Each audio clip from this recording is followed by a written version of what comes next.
ایک قرآن کا پڑھنا جو انفرادی عمل ہے مسجد کے اندر 27 سال کے ہاشمی رئیس کی توبہ کا سبب ہو سکتا ہے، تو مسجد کے اندر اجتماعی اعمال کا کرنا اور صحابہ کی ترتیب پر باہر جا کر جنہیں آپ علیہ السلام نے ارشاد فرماتے ہیں میرے صحابہ ستاروں کی مانند ہے، جس کا اتباع کرو گے ہدایت پا جاؤ گے، اور اللہ نے یہ اعلان کیا ہے یہ ہجرت اور نصرت میں سبقت کرنے والے، آگے بڑھنے والے، میں ان سے راضی ہو گیا ہوں، اور جو ان کے پیچھے پیچھے چلے اخلاص کے ساتھ میں ان سے بھی راضی ہو گیا ہوں، جو اللہ کے راستے میں نکل رہے ہیں یہ بھی، اور جو دین کی نصرت کی نیت سے گھر جا رہے ہیں یہ بھی۔ جب یہ دونوں اپنے مسجد میں حلقے لگا کر اور باہر عام سے عام کو، مشغول سے مشغول کو، غریب سے غریب کو، پابند سے پابند کو جب مسجد میں لانے کی کوشش کریں گے اور یہ مسجد کے عمل میں صحابہ کی ترتیب میں لا کر شریک کریں گے، حضرت عمر رضی اللہ تعالیٰ عنہ نے معلوم کہ دیکھو دین جو ہے وہ مسجد کی کارگزاری سے پتہ چلے گا۔ حضرت عمر رضی اللہ تعالیٰ عنہ نے پوچھا تمہاری مسجد میں ایسا ہوتا ہوگا لوگ آتے ہوں گے بدکے ہوئے اونٹ کی طرح، اور جہاں ان کے خاندان برادری کے لوگ بیٹھے رہتے ہوں گے وہاں بیٹھ جاتے ہوں گے؟ آنے والے نے مسجد کی کارگزاری سنائی، نہیں امیر المومنین ایسا نہیں ہوتا ہے، بلکہ ہماری مسجد میں لوگ آتے ہیں جسے مختلف حلقے لگے ہوتے ہیں ہماری مسجد میں، ایمان کا، قرآن کا،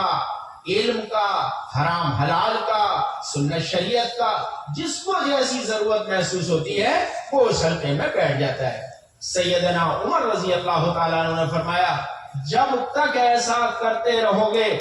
خیر پر رہو گے، یہ خیر کے کام ہیں۔ حضرت علی رضی اللہ تعالیٰ عنہ کوفے تشریف لے گئے تو مسجد میں آواز آ رہی تھی زور زور سے، فرمائے کیسی آواز ہے کہ قرآن کے حلقے لگے ہوئے ہیں، قرآن کے حلقوں میں قرآن پڑھا جا رہا ہے۔ فرمانے لگے قرآن کے حلقے لگے ہوئے ہیں، یہ خیر کا عمل ہے، جب تک اس پر رہو گے خیر پر رہو گے۔ ایک بہت بڑے محدث ہیں، وہ فرماتے ہیں میں مصر کی جامع مسجد میں گیا، وہاں 200 حلقے لگے ہوئے تھے، یہ 6 صدی کی بات ہے۔ کتنے حلقے لگے ہوئے تھے؟ جامع مسجد میں، اس ایک مسجد میں 200-400 حلقے لگے ہوئے ہیں، ان حلقوں میں لوگ شریک ہیں۔ ایک مسجد بنگلے والی مسجد میں، مسجد کے اندر اعمال کا ماحول بنا، ایمان کا سیکھنا سکھانا، قرآن کا سیکھنا سکھانا، ساری دنیا میں وہاں سے آواز لگی، ساری دنیا میں جماعتیں وہاں سے چلی گئی اور ساری دنیا کی جماعتیں وہاں پر آ گئی۔ ساری رکاوٹوں کے باوجود، ساری دشواریوں کے باوجود اللہ رب العزت نے اپنی قدرت کاملہ سے، اپنے فضل سے، اپنے رحم سے ساری دنیا میں اللہ نے دین کی بات بھی پہنچا دی اور ساری دنیا سے لوگ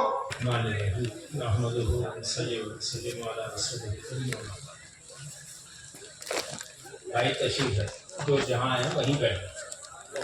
اگر شامیانے سے باہر ہیں تو شامیانے میں آ جائیں، انشاءاللہ کچھ دیر بعد ہی دعا ہو، سب جلدی سے جزاک اللہ۔ چند بہت ضروری باتیں ہیں، ان کا آپس میں ہم اور آپ مذاکرہ کریں، پھر انشاءاللہ دعا ہو۔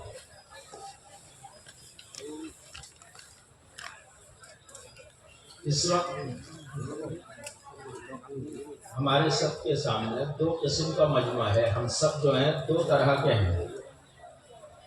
ایک تو ہمارے وہ بھائی ہیں جو اللہ کے راستے میں جا رہے ہیں، ہمت تو ہمیں سب کو کرنا چاہیے تھی، کوشش ہمیں سب کو کرنا چاہیے تھی، لیکن کسی وجہ سے ہمت نہیں ہو سکی، یا ابھی چند دن پہلے واپس آئے ہیں، تو ان کا ارادہ یہ ہے کہ ابھی ہمیں گھر جانا ہے۔ تو بعض بھائی ہمارے ایسے ہیں جو اللہ کے راستے میں جا رہے ہیں، جو بڑی تعداد ہے ماشاءاللہ، اللہ کا شکر ہے، تقریباً 70-75 جماعتیں ہیں، اور اس کے علاوہ باہر ملکوں میں جانے والی بھی ہیں، چند دن کے بعد ماں مستورات عورتوں کے ساتھ بھی جماعتیں ہیں، 4 مہینے کی ماشاءاللہ کافی تعداد کی جماعتیں ہیں، چلے کی جماعتیں ہیں، اللہ کا شکر ہے، لیکن پھر بھی گھر جانے والا مجمع زیادہ ہے، لیکن کام دونوں کا ایک ہے۔ ہاں درجے میں تو بڑے ہوئے ہیں، نکلنے والے یہ تو قرآن کریم میں اللہ تعالیٰ نے ارشاد فرمایا برابر نہیں ہے یہ بیٹھنے والے اور نکلنے والے، اور یہ بیٹھنے والے مدینے میں ارشاد فرمائے، مدینے میں بیٹھنے والے، جب مدینے میں بیٹھنے والے اور اللہ کے راستے میں نکلنے والے برابر نہیں ہیں تو پھر اور جگہ پر نہ نکلنے والے جانے والوں کے برابر کیسے ہو جائیں گے؟ بلکہ اللہ تعالیٰ فرماتے ہیں نکلنے والوں کا ہی درجہ بڑھا ہوا ہے اور انہی کا اجر اور مرتبہ بڑھا ہوا ہے، ان کی مغفرت بڑھی ہوئی ہے۔ سے نکلنے والوں کے لیے 4 وعدے کیے ہیں، ہدایت کا وعدہ کیا ہے، تزکیے کا وعدہ کیا ہے، مغفرت کا وعدہ کیا ہے، رحمت کا وعدہ کیا ہے۔ ہاں اگر اللہ کے راستے سے واپس گھر جا رہے ہیں یا ہم تیاری کی نیت سے جا رہے ہیں، تیاری کی نیت بھی بہت بڑی بات ہے۔ حضرت عثمان رضی اللہ تعالیٰ عنہ نے اپنے آخر زمانے میں یہ بات ارشاد فرمائی کہ دیکھو میں تمہیں ایک بات بتاتا ہوں جو رسول اکرم صلی اللہ علیہ وسلم نے ارشاد فرمائی تھی، کوئی آدمی اللہ کے راستے میں جانے کی نیت کرے اور اس کی تیاری میں لگ جائے، 1000 دن روزہ رکھے، اور وہ بھی روزہ ایسا کہ رات میں عبادت کرے، نکلنے والے کی جو نکلنے کے لیے تیاری میں لگا ہوا ہے نیت کر کے، اس کو ایسا اجر ہے۔ تو جو جا رہے ہیں اللہ کے راستے میں 3 کام بہت بڑے حدیث میں ارشاد فرمائے۔ ایک کام تو ارشاد فرمایا وہ مسجد جاتا ہو، ایک ارشاد فرمایا وہ گھر میں سلام کر کے جاتا ہو، اور ایک بات ارشاد فرمائی وہ اللہ کے راستے میں نکلتا ہو۔ تو 2 وعدے کیے، جب تک دنیا میں رہے گا عزت کی روزی دیں گے، اور جب مر جائے گا جنت میں داخل کریں گے۔ دوسری حدیث پاک میں اللہ کے پاک نبی حضرت محمد صلی اللہ علیہ وسلم ارشاد فرماتے ہیں اللہ کے راستے میں نکلنا جنت کے دروازوں میں سے دروازہ ہے، اور رنج اور غم کو دور کراتا ہے، رنج بھی اور غم بھی۔ بہت مبارک ہیں جو بھائی ہمارے اللہ کے راستے میں جا رہے ہیں، لیکن جو ابھی کسی وجہ سے نہیں جا پا رہے، صحابہ اکرام کی نکلنے والوں کو دیکھ کر اپنے بارے میں احساس کر کے لوٹنا، یہ بھی قرآن نے بیان کیا ہے۔ اللہ تعالیٰ قرآن پاک میں ارشاد فرماتے ہیں جب یہ لوٹ رہے تھے، یہ کسی وجہ سے جا نہیں پا رہے تھے، جب یہ روانہ ہونے والوں کو روانہ کر رہے تھے اور جب یہ لوٹ رہے تھے یہ جا نہیں پا رہے تھے، تو اللہ نے ان کی کیفیت بیان کی ہے قرآن کریم میں۔ ان کی آنکھوں میں آنسو بھرے ہوئے تھے جب یہ اللہ کے راستے میں جانے والوں کو دیکھ رہے تھے اور یہ خود جا نہیں پا رہے تھے، تو ان کی آنکھوں میں آنسو بھرے ہوئے تھے۔ ان کی واپسی کو بھی قرآن نے بیان کیا ہے۔ اب اگر کسی مجبوری سے ہم نہیں جا پا رہے تو ہم ہنستے ہوئے نہیں جائیں بلکہ ہم روتے ہوئے جائیں۔ آپ صحابہ کے واقعات سنو گے، حضور اکرم صلی اللہ علیہ وسلم یہ اعلان کراتے جب اللہ کے راستے کا تقاضا آتا، الصلاۃ جامعۃ، الصلاۃ جامعۃ، یہ اعلان حالانکہ نماز کے لیے تھا اذان آنے سے پہلے، لیکن جب اذان شروع ہو گئی اس کے بعد بھی رسول اکرم صلی اللہ علیہ وسلم نے اس اعلان کو باقی رکھا، لیکن یہ اعلان باقی رہا دین کے تقاضوں پر جمع کرنے کے لیے۔ نماز کے نام پر دین کے تقاضے پر جمع کیا جاتا تھا، کیونکہ جیسے اللہ کے راستے، جیسے نماز اہم ہے ایسے اللہ کے راستے کی محنت اہم ہے۔ تو جیسے ہی کوئی تقاضا آتا صحابہ اکرام مدینے کی گلیوں میں یہ اعلان کرتے الصلاۃ جامعۃ، الصلاۃ جامعۃ، صحابہ جمع ہو جاتے۔ اب ایسا نہیں حضور صلی اللہ علیہ وسلم تشکیل فرماتے کون جائے گا کون کون تیار ہے، بلکہ آپ تقاضا رکھتے یہ ہے دین کا تقاضا، اور پھر آپ جماعت بناتے یہ ہے جماعت فلاں فلاں فلاں، اور یہ اس میں امیر،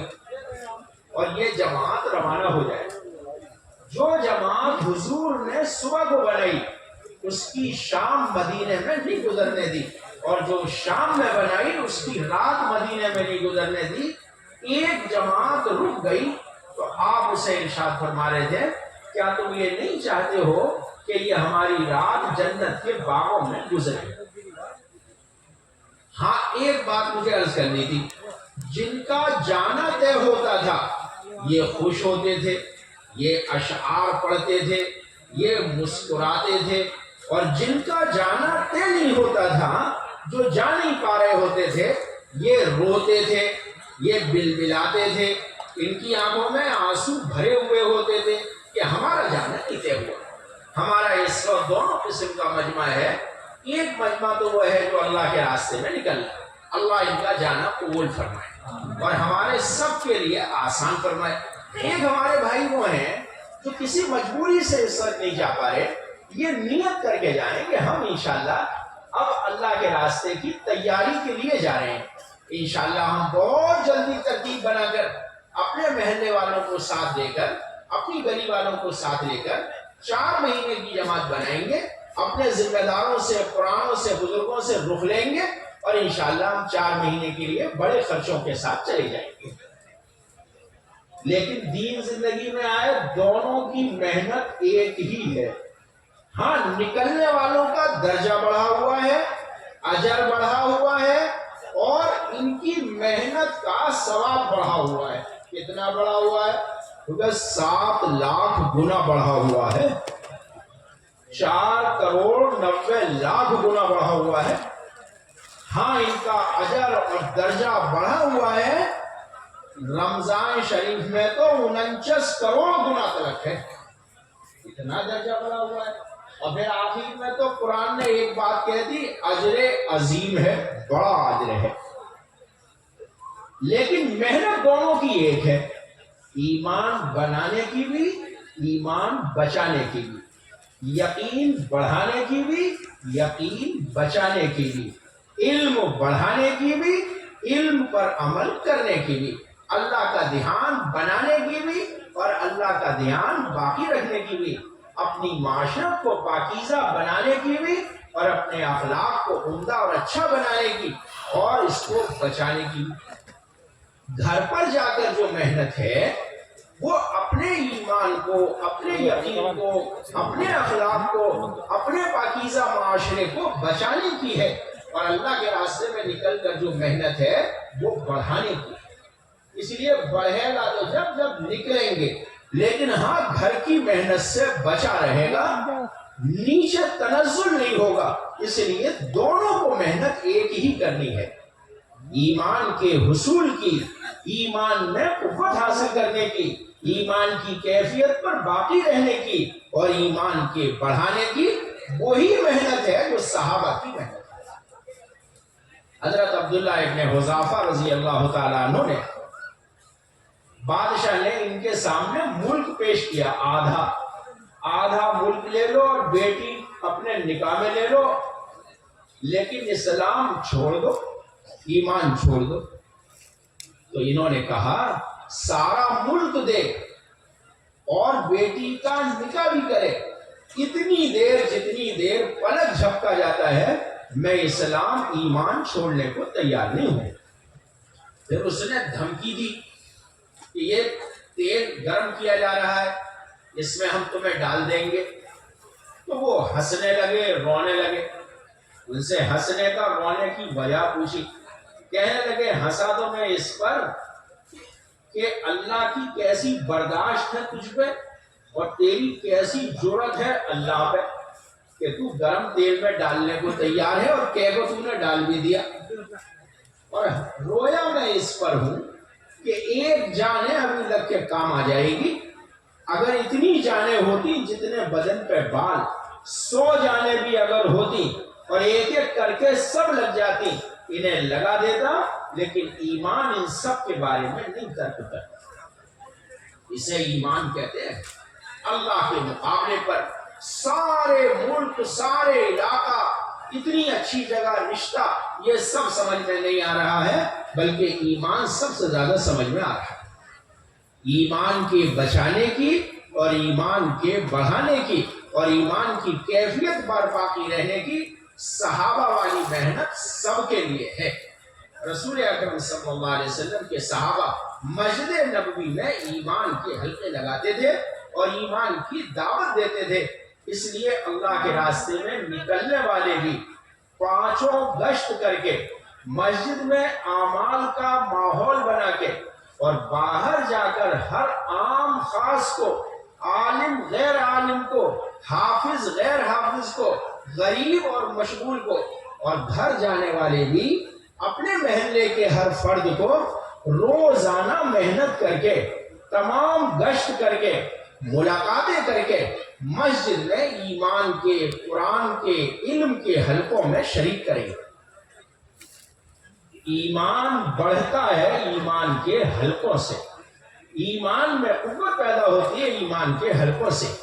حضرت مولانا محمد یوسف صاحب رحمۃ اللہ علیہ فرماتے تھے، ایک دن بھی اگر دعوت نہیں دی ایمان میں گراوٹ آئے گی اور یقین میں ملاوٹ آئے گی۔ اس لیے آپ صحابہ کو دیکھیں گے روزانہ وہ ایمان کی دعوت دیتے ہیں، اللہ کے راستے میں نکل کر کے بھی دیتے ہیں اور گھر پر رہ کر کے بھی دیتے ہیں۔ اس لیے ہمارا دونوں کا ایک کام ہے، اپنے ایمان میں قوت، اپنے ایمان میں اضافے کے لیے مسجد میں ایمان کے، علم کے، قرآن کے حلقے قائم کر کے جو جماعت میں جا رہے ہیں یہ بھی، اور جو گھر جا رہے ہیں تیاری کے لیے جب تک نکلنا ہوگا اس وقت تک اپنی مسجد میں اپنے محلے والوں کو، پرانوں کو، نیوں کو، عالم کو، غیر عالم کو، سب کو ساتھ لے کر مسجد میں ایمان کا حلقہ لگائیں گے،